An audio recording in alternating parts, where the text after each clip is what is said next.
Épisode 62, mes vacances en Thaïlande. Salut à toutes et à tous, bienvenue pour ce nouvel épisode après une petite pause. Je vous avais dit la dernière fois que j'allais prendre des vacances et que j'étais pas sûr de pouvoir publier d'épisodes pendant ce temps-là. Évidemment, c'est ce qui s'est passé.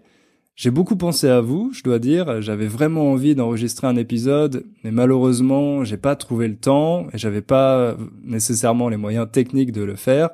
Donc voilà, on a raté un épisode, mais aujourd'hui, je vais me rattraper et justement, je vais vous raconter ce qui s'est passé pendant ces vacances en Thaïlande et la leçon principale que j'ai apprise. Au début, j'avais prévu de faire des vidéos et de les publier sur ma chaîne YouTube pour vous faire visiter la Thaïlande, partager mes impressions avec vous. Donc j'avais préparé tout le matériel, l'appareil photo, les différents objectifs, le micro, etc. J'avais tout mis dans ma valise, mais une fois arrivé sur place, pour être honnête, j'ai eu ce qu'on appelle la flemme. Donc avoir la flemme, ça veut dire qu'on est paresseux, qu'on n'a pas envie de faire quelque chose. Par exemple, vous pouvez avoir la flemme d'aller à la salle de sport. Ça veut dire que vous n'avez pas assez d'énergie, vous n'êtes pas assez motivé pour aller à la salle de sport. Donc moi, quand je suis arrivé à Bangkok avec tout mon matériel, rapidement, je me suis rendu compte que j'avais la flemme de faire des vidéos. Et j'avais plutôt envie de profiter pleinement de mes vacances sans penser tout le temps au travail. Donc voilà, malheureusement, j'ai abandonné ce projet, mais j'espère que pendant mon prochain voyage, je pourrai le faire. Donc voilà, malheureusement, aujourd'hui, vous avez seulement la version audio de mes vacances, mais je vais essayer de vous raconter ça de la manière la plus vivante possible, un peu comme si je racontais mes vacances à un ami. Et je suis sûr que comme ça, vous allez apprendre beaucoup de vocabulaire utile. Des mots et des expressions que peut-être j'utilise pas dans les podcasts dans lesquels je parle de sujets un peu plus abstraits, on va dire. Et comme d'habitude, je vous rappelle que s'il y a des mots, des expressions, des phrases que vous ne comprenez pas, vous pouvez trouver sur mon site la transcription complète du podcast gratuitement. Mais avant de vous raconter mes vacances, j'ai un petit message à vous faire passer, ou plutôt une demande, parce que le prochain épisode, dans 2 semaines, ça sera le 2e anniversaire du podcast. Et oui, ça fait déjà 2 ans que j'ai commencé le podcast Inner French, qui à l'origine s'appelait Kotong, d'ailleurs, peut-être que vous vous en rappelez. Et pour cet épisode, j'aimerais faire quelque chose d'un peu spécial, j'aimerais répondre à vos questions. Faire un épisode un peu Q&A, comme disent les anglophones. Pour ça, eh bien, j'ai besoin que vous m'envoyiez vos questions. Le mieux, pour que ça soit plus vivant, ça serait que vous me les envoyiez sous format audio. Donc vous pouvez tout simplement vous enregistrer sur votre téléphone, faire un petit fichier MP3, c'est très facile, et puis m'envoyer ça par email. Comme ça, ensuite, moi je pourrais organiser vos questions et y répondre dans l'épisode. Donc ça peut être des questions sur n'importe quel sujet qui vous intéresse, ça peut être sur l'apprentissage du français, sur la société française, les Français, sur d'autres sujets, ou également des questions plus personnelles. Je sais que certains d'entre vous sont curieux de savoir pourquoi j'habite en Pologne. Donc voilà, ça peut être l'occasion de me poser toutes vos questions, et j'y répondrai dans le prochain épisode. Si je reçois pas assez de questions, j'essaierai de trouver une idée différente, de faire un autre type d'épisode, mais je pense que ça pourrait être vraiment sympa de faire quelque chose comme ça, et la communauté Inner French est suffisamment grande aujourd'hui, à mon avis, pour avoir un nombre de questions conséquent. Donc voilà. N'hésitez pas, prenez votre courage à 2 mains et envoyez-moi vos questions par email. D'ailleurs, récemment, j'ai reçu pas mal d'enregistrements d'auditeurs et d'auditrices du podcast, donc merci à vous, c'est très gentil, c'est très courageux de m'envoyer vos témoignages. Je commence à avoir un stock assez conséquent, donc dans cet épisode, on va écouter 2 témoignages, un maintenant et un à la fin. Donc pour commencer, on va écouter celui de Jim. Bonjour Hugo, j'espère que vous allez bien. Je m'appelle Jim et je viens d'Ouganda, un pays d'Afrique orientale. Il n'est pas très connu, oui. Tout d'abord, je voudrais vous remercier pour le travail que vous faites. Vous êtes vraiment incomparable. Maintenant, je suis un étudiant à l'université où je poursuis un baccalauréat en chimie industrielle. Donc, vous pouvez vous demander pourquoi une personne comme moi voudrait apprendre le français. Ici, dans ce pays, il y a beaucoup de langues maternelles, mais l'anglais est la langue officielle. Mais moi, j'ai toujours aimé la langue française depuis mon enfance. Au lycée, j'avais pris quelques leçons, mais malheureusement, le seul professeur que nous avions s'en est allé. Il est parti. Après ça, j'ai perdu de la motivation et mes rêves de parler français un jour ont été brisés. Et parce qu'il semblait n'y avoir aucun autre espoir. Quel dommage. Mais plus tard, après 5 ans, en décembre 2017, j'ai décidé de recommencer à apprendre. J'ai lu beaucoup d'articles sur l'apprentissage des langues. J'ai essayé de chercher quelques livres de grammaire et j'ai regardé des petites vidéos pour les débutants. Et après quelques mois, j'ai découvert vos podcasts et je suis tombé amoureux d'eux. Ce qui est très intéressant, c'est que vous traitez des sujets formidables et que vous les analysez très parfaitement. Oui, j'ai appris beaucoup de choses de ces podcasts et pour mon développement personnel. Oui, ils m'ont vraiment aidé à progresser dans mon apprentissage. Bon, merci Hugo encore une fois et je vous souhaite le meilleur. Merci beaucoup Jim pour ton message. C'est la première fois que je reçois un témoignage d'un auditeur ougandais, même la première fois d'ailleurs que je reçois un message d'un auditeur du continent africain. Donc ça me fait très plaisir de savoir que le podcast est aussi écouté là-bas. Je trouve que tu as une très belle prononciation, un très bon accent, donc bravo à toi. Ce qui est intéressant aussi dans ton message, c'est qu'on voit que quand on apprend une langue, ou en général quand on essaye d'acquérir une nouvelle compétence, il y a des hauts et des bas. Il y a des moments où tout va bien, où on fait des progrès, et d'autres où c'est plus difficile et où peut-être on a envie d'abandonner. Ça, c'est complètement normal, je suis sûr que c'est arrivé à plusieurs d'entre vous. Il faut pas se décourager dans ces moments-là, il faut revenir, reprendre la pratique, et au bout d'un moment, on réussit à créer une habitude qui fait que on n'abandonne jamais. Bon, je vais pas insister là-dessus parce que j'en ai déjà beaucoup parlé dans le podcast et dans mes vidéos. Je pense que vous savez que c'est la méthode que moi je recommande, de créer cette habitude en faisant des choses qu'on aime, en faisant des choses qui nous donnent du plaisir. Mais merci à toi, Jim, encore une fois, pour ton témoignage. Je suis sûr que ça va inspirer beaucoup d'auditeurs. Maintenant, on va passer au sujet principal de cet épisode et je vais vous raconter mes vacances en Thaïlande.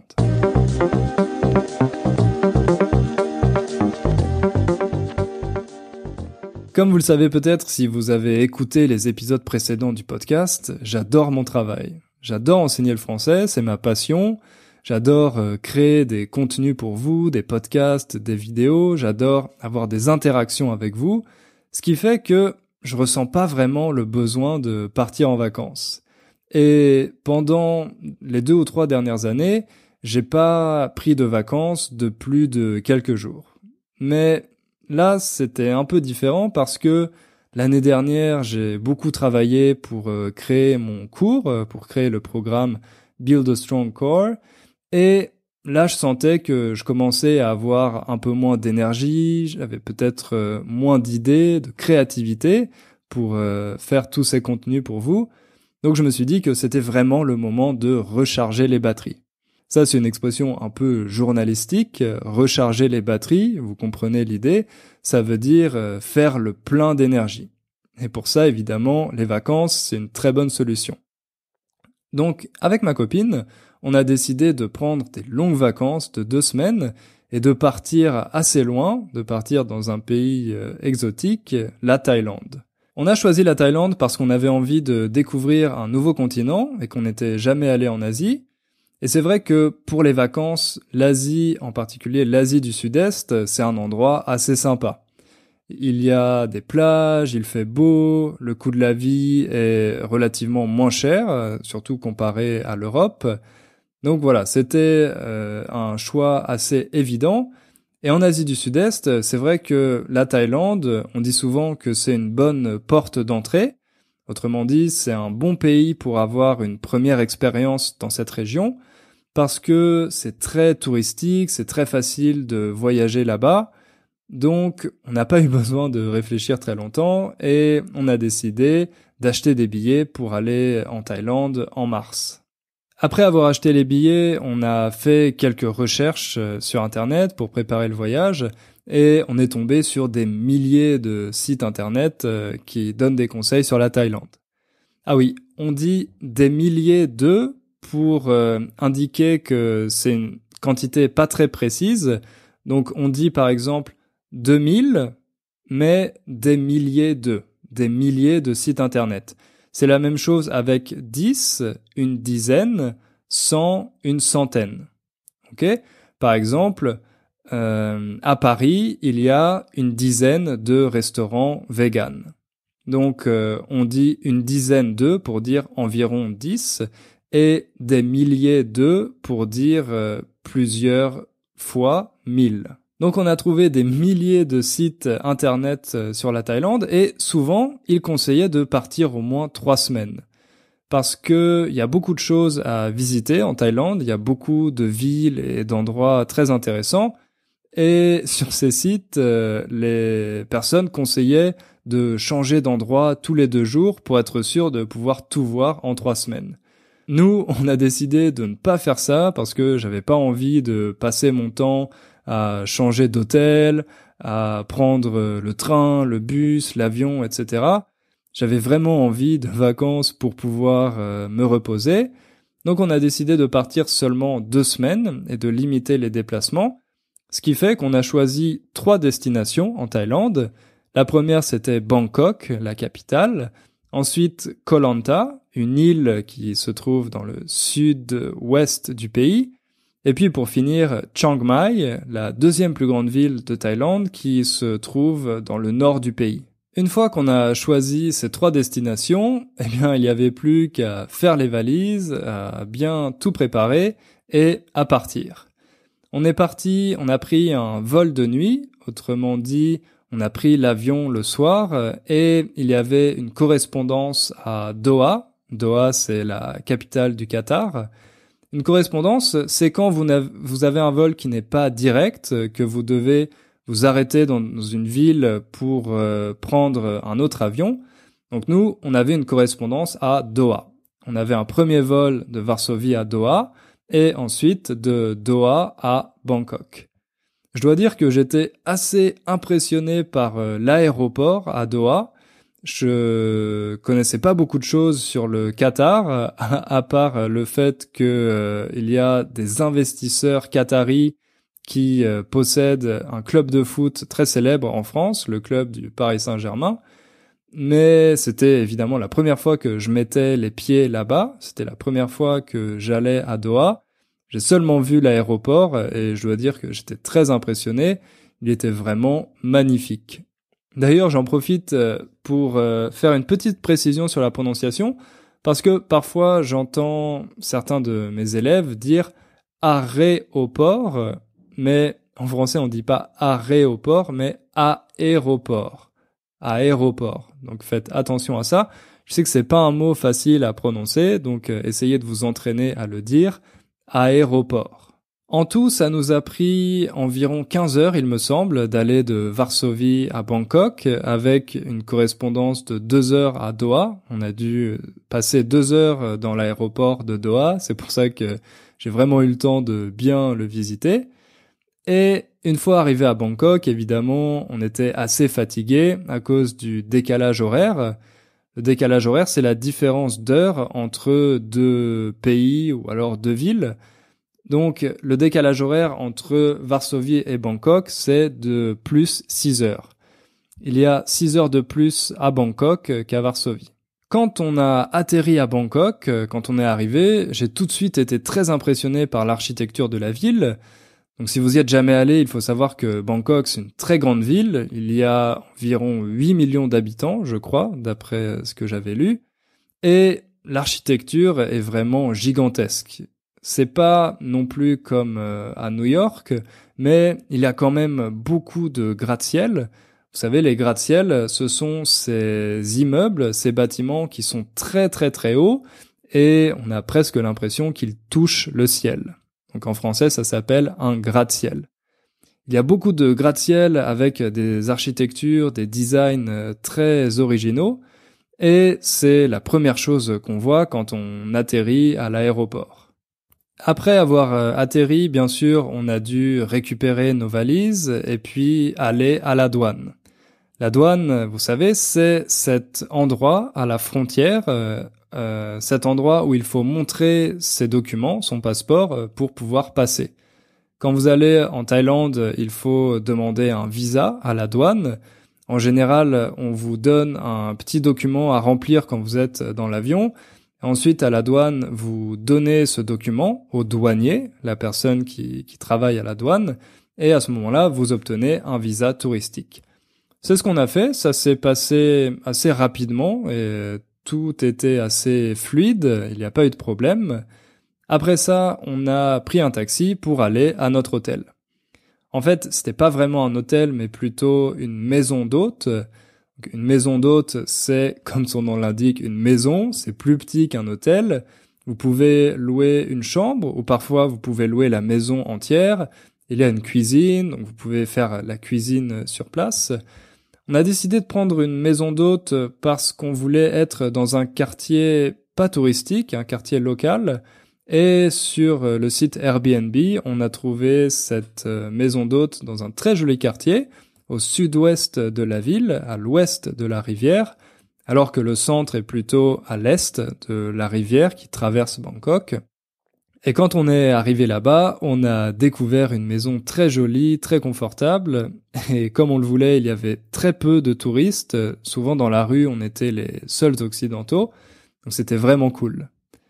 Je dois dire qu'on a été assez rapidement dépaysés. Dépaysé, je pense que je vous ai déjà parlé de cet adjectif. Je crois qu'il n'y a pas de traduction en anglais.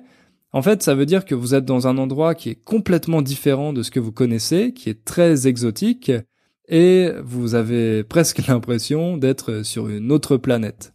Donc nous, on était dépaysés parce qu'il y avait plein de petites maisons traditionnelles, beaucoup de plantes tropicales un peu partout, et c'était un paysage radicalement différent de celui qu'il y a en Europe et surtout à Varsovie. La première difficulté qu'on a rencontrée, c'est ce premier soir, quand on a voulu manger quelque chose, parce que, comme vous le savez peut-être, ma copine et moi, on est vegan, donc c'était assez difficile, je dois dire, de trouver un endroit qui servait de la nourriture vegan.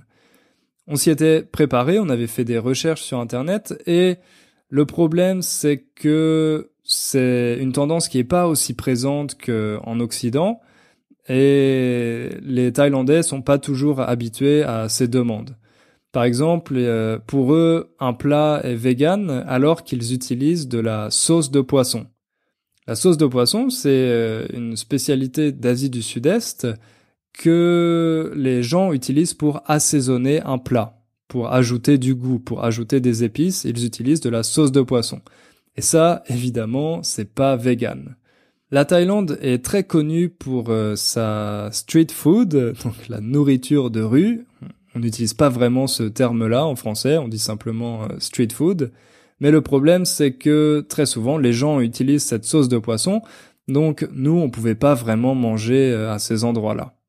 Ce qui fait que très souvent, on n'était pas vraiment sûr, on savait pas si on pouvait commander un plat. Et je dois dire que c'était assez déstabilisant et c'était assez ennuyeux de jamais être sûr de pouvoir manger quelque chose.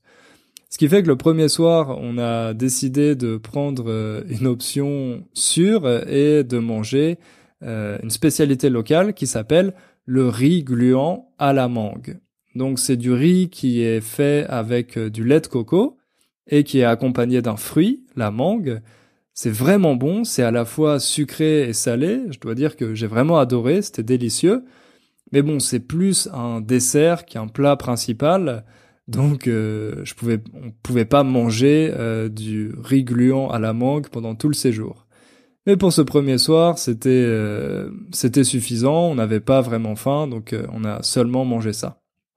Ensuite, pour le reste du séjour, j'ai utilisé une application qui s'appelle Happy Cow. Avec cette application, vous pouvez trouver facilement des restaurants végétariens ou véganes qui sont autour de vous, à l'endroit où vous vous trouvez. C'est vraiment très pratique. Et c'est des restaurants qui sont en général recensés par les autres utilisateurs. Donc, ils essayent de décrire avec précision quels sont les types de plats, est-ce que la cuisine est bonne, etc. Et voilà, c'est vraiment une application qui nous a sauvé la vie. On l'a beaucoup utilisée en Thaïlande. Et grâce à ça, on a pu trouver pas mal de restaurants. On est resté 3 jours à Bangkok, on n'avait pas de programme précis, on avait juste fait quelques recherches et trouvé des activités qu'on pourrait faire. Et ce qu'on a fait le premier jour, c'est qu'on a visité le Grand Palais, le Palais Royal, dans lequel se trouve également le temple du Bouddha d'Emeraude. Donc vous savez que la religion principale en Thaïlande, c'est le bouddhisme, et évidemment, il y a énormément de temples que vous pouvez visiter. Le Grand Palais, c'est l'attraction touristique principale à Bangkok, mais en fait, c'était assez difficile d'apprécier la visite. C'était difficile d'abord parce qu'il y avait une foule énorme. Une foule, ça veut dire un grand groupe de gens. Quand il y a beaucoup de personnes concentrées au même endroit, on appelle ça une foule. Donc il y avait une foule énorme, beaucoup, des centaines, des milliers de touristes. Du coup, on avait l'impression qu'il faisait encore plus chaud qu'à l'extérieur du Grand Palais. Il y avait plein de guides qui hurlaient sur leur groupe pour leur dire d'aller à un endroit et puis à un autre, ce qui fait que on avait du mal à se détendre et à apprécier l'architecture. C'est un monument qui est vraiment magnifique, mais dans ce contexte, c'est difficile de l'apprécier. Et il y a aussi autre chose qui fait que c'est parfois difficile d'apprécier ce genre de visite, c'est les photos. Vous voyez toujours plein de personnes autour de vous qui prennent des milliers de photos. Vous êtes avec votre appareil ou avec votre smartphone, donc vous avez envie de faire la même chose. Ce qui fait qu'il y a une certaine forme de pression. Quand vous arrivez quelque part, la première chose que vous voulez faire, c'est prendre une photo pour immortaliser cet instant, pour pouvoir le garder dans votre mémoire. Et en fait, vous profitez pas vraiment de ce que vous voyez. Vous profitez pas vraiment du moment. Et moi, c'est ce que je faisais au début. Donc, quand j'ai visité ce temple, j'essayais de prendre le plus de photos possible pour ensuite pouvoir les montrer à mes amis et ma famille. Mais après quelques minutes, je me suis rendu compte que ça gâchait complètement mon plaisir. Gâcher, c'est un verbe qui est un peu synonyme de ruiner, on pourrait dire. Ça gâchait mon plaisir de prendre des photos parce que j'étais pas vraiment concentré sur ce que je voyais, j'étais plutôt concentré sur l'obligation de prendre toutes ces photos. Donc, à un moment, j'ai décidé de changer de stratégie. J'ai arrêté de prendre des photos et je me suis concentré sur l'instant présent, sur mes différentes impressions, les couleurs, les odeurs, les bruits, etc. Et je dois dire que grâce à ça, ça a rendu la visite beaucoup plus agréable. Mais malgré cette nouvelle stratégie, on a été un peu traumatisé par cette visite du Grand Palais, du Palais Royal, et je dois dire que ça nous a vacciné des attractions touristiques pour le reste du séjour. Ça, c'est une expression qu'on utilise en français, vacciner, donc normalement on se vaccine contre une maladie, mais vous pouvez dire que vous êtes vacciné de quelque chose, ça veut dire que vous essayez de vous en protéger, vous essayez d'éviter cette chose-là. Donc nous, on était vaccinés des attractions touristiques, on a décidé d'arrêter ce genre de visite. On a passé les jours suivants à se promener un peu dans la ville, à aller par exemple dans un parc très joli qui s'appelle le parc de Lumpini. Et après ces 3 jours, notre bilan de Bangkok était pas super positif. En fait, on a passé beaucoup de temps à marcher pour trouver un restaurant où on pouvait manger, parce que même avec l'application Happy Cow, c'était pas facile à faire. Et à Bangkok, il y a vraiment des voitures partout, beaucoup de centres commerciaux également pour faire du shopping. Donc c'est pas vraiment ce que nous on recherchait pour nos vacances et au lieu de se détendre, Bangkok nous a plutôt stressés. On avait du mal à vraiment profiter, à vraiment se reposer à cause du bruit, de toutes les voitures qui klaxonnent, des odeurs de street food qui sont pas toujours très agréables. Évidemment, ça c'est seulement des impressions, c'est assez difficile de se faire un avis sur un endroit en si peu de temps, mais à la fin de ces 3 jours, on était content de prendre l'avion pour aller à Koh Lanta.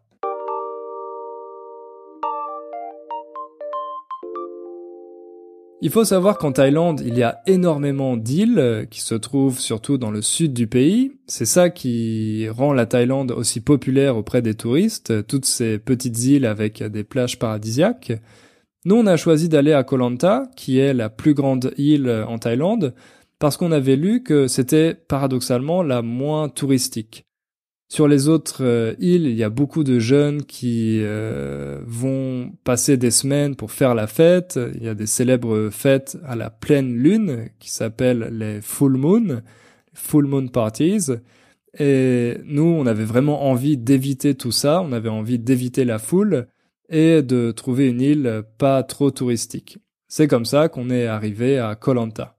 Et pour moi, c'était assez drôle parce que Koh Lanta, c'est également le nom d'une émission de télé-réalité française, une émission qui correspond au concept de Survivor. Et voilà, donc ça s'appelle Koh Lanta. Il y a eu plusieurs saisons qui ont été faites de cette émission. Les candidats étaient envoyés sur cette île et ils devaient survivre le plus longtemps possible. Donc j'avais un peu ces images dans la tête, ces images de Koh Lanta.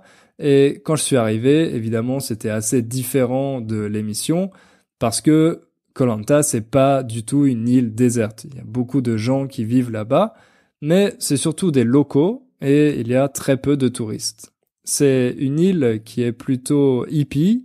Il y a plein de petits bars très sympas sur la plage et on s'est tout de suite senti très bien là-bas. Cette fois, à Koh Lanta, on a décidé de se faire plaisir. On a pris un très bel hôtel qui était au bord de la plage avec une magnifique piscine. Les chambres, c'était des petits bungalows en bambou, mais très confortables avec l'air conditionné. Et autour de tous ces bungalows, il y avait des petits jardins magnifiques, des jardins tropicaux avec des centaines d'oiseaux qui chantaient le matin. Donc c'était vraiment un cadre paradisiaque et on a adoré cet hôtel. Ce qui a un peu gâché les premiers jours, c'est que j'ai pris un coup de soleil. Donc un coup de soleil, c'est quand vous passez trop de temps au soleil et que votre peau devient rouge, qu'elle vous fait mal. Moi, j'ai fait l'erreur fatale de ne pas mettre de crème solaire le premier jour et j'ai pris ce coup de soleil. Donc ensuite, j'ai pas trop bronzé, j'ai pas passé trop de temps au soleil. Et je devais essayer de rester à l'ombre pour ne pas brûler encore plus ma peau. Mais malgré ça, on a vraiment passé des journées super à Koh Lanta. On n'a pas fait grand-chose. On s'est un peu déplacé sur l'île. Donc pour se déplacer, en général, les gens prennent un scooter. Vous pouvez louer un scooter à la journée.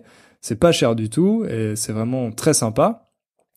On a loué un scooter et on est allé sur différentes plages, on a mangé beaucoup de fruits, on a bu aussi des cocktails de fruits, c'est un peu la spécialité en Thaïlande, et on s'est vraiment détendu, on s'est vraiment reposé. La chose la plus sympa qu'on ait faite à Koh Lanta, c'est de visiter un refuge pour animaux. Donc c'était un refuge dans lequel des personnes s'occupaient des chiens et des chats qui étaient perdus ou alors qui étaient blessés sur l'île. C'était principalement des bénévoles qui travaillaient là-bas. Un bénévole, c'est une personne qui travaille dans une association et qui n'est pas payée. C'était vraiment super parce que les bénévoles nous ont raconté plein d'histoires d'animaux qui ont été sauvés et ensuite adoptés par différentes personnes. Donc c'était vraiment super de voir toute cette énergie, de voir tous ces gens très positifs qui faisaient des choses pour aider les animaux. Ça nous a beaucoup inspirés et j'espère que peut-être un jour je pourrais faire la même chose, que moi aussi je pourrais ouvrir peut-être un refuge pour animaux, parce que je trouve que c'est vraiment quelque chose de formidable.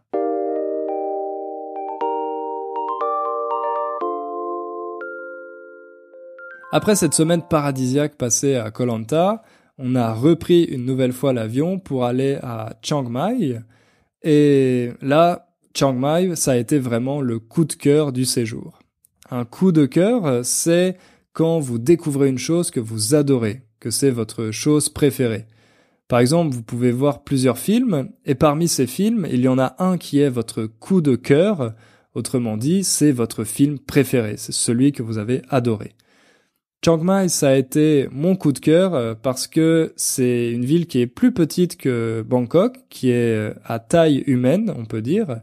Quand on dit qu'une ville est à taille humaine, ça veut dire qu'elle est assez confortable, qu'elle est ni trop grande ni trop petite. Donc c'est une ville qui est à taille humaine et qui est très jolie. Il y a la vieille ville qui se trouve au centre, dans laquelle il y a des dizaines et des dizaines de temples. Vraiment, dès que vous marchez 100 mètres, vous tombez sur un nouveau temple qui sont tous plus beaux les uns que les autres. Et les habitants sont aussi très sympas. Quand on est arrivé à l'aéroport, on a rencontré un chauffeur de taxi qui se faisait appeler Juicy, qui était très très sympa. Il écoutait de la musique reggaeton et il nous a donné plein de conseils sur des choses à visiter à Chiang Mai. Et puis, après avoir visité un temple, on a aussi fait la rencontre d'un policier très sympathique qui parlait très bien anglais d'ailleurs. Et il était vraiment intéressant parce que avant d'être policier, il avait été moine bouddhiste pendant une dizaine d'années. Donc on a pu parler de religion avec lui, il nous a expliqué les différents courants du bouddhisme. Et on a passé un moment très agréable, complètement par hasard. Donc ça nous a vraiment donné une bonne impression de la ville. Et de manière générale, on a trouvé que tous les habitants étaient très hospitaliers, très accueillants. Et ça nous a permis de passer un super moment à Chiang Mai. Ce qui est intéressant dans cette ville, c'est qu'on voit immédiatement que c'est une ville thaïlandaise avec l'architecture. Il n'y a pas vraiment de gratte-ciel comme on trouve à Bangkok. C'est une architecture et des maisons qui sont plus traditionnelles. Mais d'un autre côté, comme il y a beaucoup d'occidentaux, notamment des expatriés, on trouve aussi des cafés et des restaurants comme ceux qu'on a l'habitude de voir en Occident. Ce qui fait qu'on n'est pas du tout perdu, on a un peu les mêmes repères, tout en ayant ce petit côté exotique, ce charme exotique qui est vraiment très séduisant. Ce qui fait qu'on se sent bien immédiatement quand on est dans cette ville. Et puis un autre grand avantage à Chiang Mai, c'est sa position géographique, parce qu'il y a beaucoup d'excursions qu'on peut faire autour de la ville.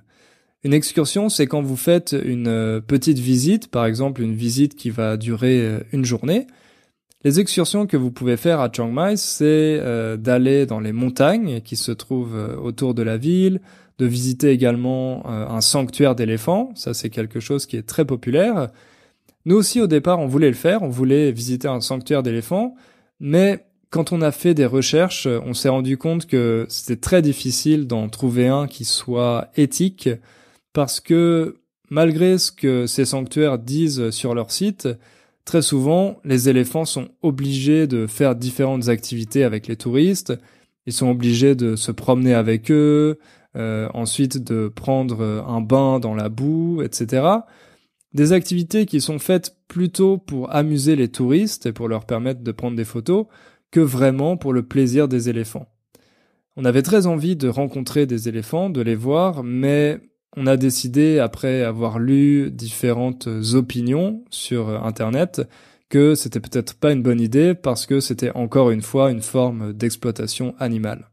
Donc on a renoncé à ça, mais on a fait une autre excursion qui était vraiment géniale. On a visité le plus haut sommet de Thaïlande qui s'appelle Doi Inthanon. Bon, excusez mon thaïlandais, je sais pas exactement comment prononcer ça. Mais si vous cherchez le plus haut sommet de Thaïlande sur Google, vous allez le trouver. C'est un parc national dans lequel il y a beaucoup de chutes d'eau. Une chute d'eau, c'est un endroit, comme son nom l'indique, où beaucoup d'eau tombe, parce que le verbe chuter, c'est synonyme du verbe tomber. Vous connaissez sûrement, par exemple, les chutes du Niagara. Donc sur cette montagne, il y a beaucoup de chutes d'eau qui sont magnifiques. D'ailleurs, on a eu l'occasion de se baigner dans une de ces chutes d'eau. L'eau était un peu froide, mais c'était vraiment une expérience très agréable. Et autre chose, c'est que au sommet de cette montagne, il y a 2 pagodes, une pour l'ancien roi et l'autre pour l'ancienne reine de Thaïlande. Et ces pagodes, elles ont vraiment une architecture assez originale. Je vous conseille de chercher des photos sur Google pour regarder tout ça. Ce qui était super en plus pendant cette visite, c'était notre guide. En fait, c'était un guide qui venait de la tribu la plus importante en Thaïlande, qui s'appelle la tribu des Karen. Et c'est une communauté tribale qui est arrivée en Thaïlande il y a environ 1 ou 2 siècles, si je me souviens bien. Ils ont une histoire passionnante que le guide nous a racontée. Il nous a même appris quelques mots de sa langue, mais malheureusement, j'ai tout oublié, donc je peux pas vous les dire maintenant. Et ce guide était vraiment passionnant parce qu'il avait grandi dans la jungle, il avait appris à survivre dans la jungle, à se nourrir de ce qu'il pouvait trouver sur place. Donc il avait plein de petites anecdotes, il nous a montré plein de choses. Et ça a rendu la visite encore plus intéressante. Je pense que c'était un des meilleurs moments de ces vacances. Donc après ces quelques jours à Chiang Mai, j'avais pas spécialement envie de partir. Je pense que si je devais déménager en Asie, je pourrais très facilement m'installer à Chiang Mai. Je pense que je pourrais y vivre et m'y sentir vraiment bien. Mais pour le moment, c'était l'heure de rentrer en Pologne. Donc, on est repassé par Bangkok pour prendre notre vol retour et on est rentré à Varsovie.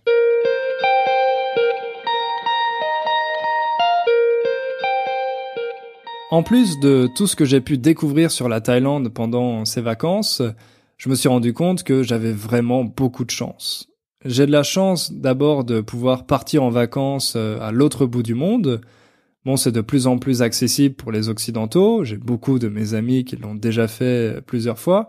Mais je sais qu'il y a peut-être des auditeurs, des personnes parmi vous qui vivent dans des pays où la situation économique est moins bonne et qui n'ont peut-être pas les moyens de partir en vacances dans ces pays, de faire ce genre de vacances. Donc moi, je suis vraiment conscient d'être privilégié et d'avoir la chance de pouvoir faire ça. Mais là où je suis le plus chanceux, à mon avis, c'est de pouvoir faire quelque chose que j'aime toute l'année. J'étais vraiment content de rentrer à Varsovie pour pouvoir reprendre le travail et enregistrer cet épisode pour vous.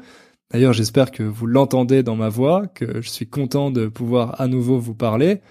Et ça, je sais que c'est quelque chose qui n'est peut-être pas très commun, d'avoir cette chance de faire un travail qu'on adore. C'est pour ça aussi que les vacances sont cool, c'est que ça nous permet parfois de mieux apprécier notre quotidien.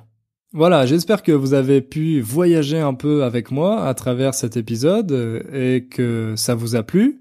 Si ça vous intéresse pas, si vous voulez pas m'entendre raconter ma vie, envoyez-moi des emails pour me le dire et j'essaierai de me limiter à des sujets comme ceux que je traite d'habitude. Je le prendrai pas mal, vous inquiétez pas. Avant de terminer cet épisode, on va écouter un deuxième témoignage, un deuxième enregistrement que j'ai reçu de la part de Marie. Bonjour Hugo, je m'appelle Marie, enchantée.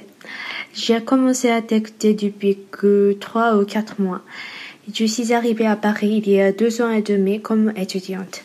Je viens de finir d'écouter le premier épisode de cette année. Oui, je suis un peu en retard. C'était vraiment intéressant parce que ta façon d'apprendre, on peut dire qu'on peut l'utiliser pour tout. Moi, je suis en France pour étudier la musique classique, mais même pour ça, je me trouve qu'on peut profiter de la même façon. Ça me fait remarquer plusieurs choses que j'avais oubliées ou je savais pas.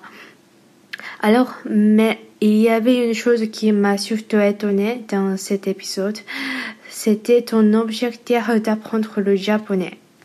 Maintenant, je te dis que je suis japonaise, voilà. Je suis pas sûre, mais il me semble qu'il n'y a pas beaucoup d'auditeurs japonais ou même pas asiatiques.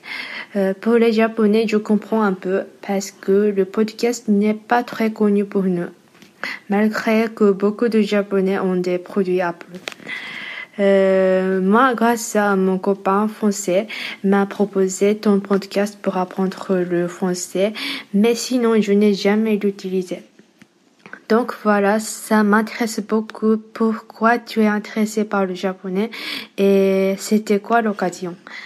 Je sais que tu es très occupé et tu as beaucoup de choses à faire, mais j'espère que tu vas parler de ça un jour. Merci pour avoir écouté. À bientôt. Merci beaucoup Marie pour ton enregistrement.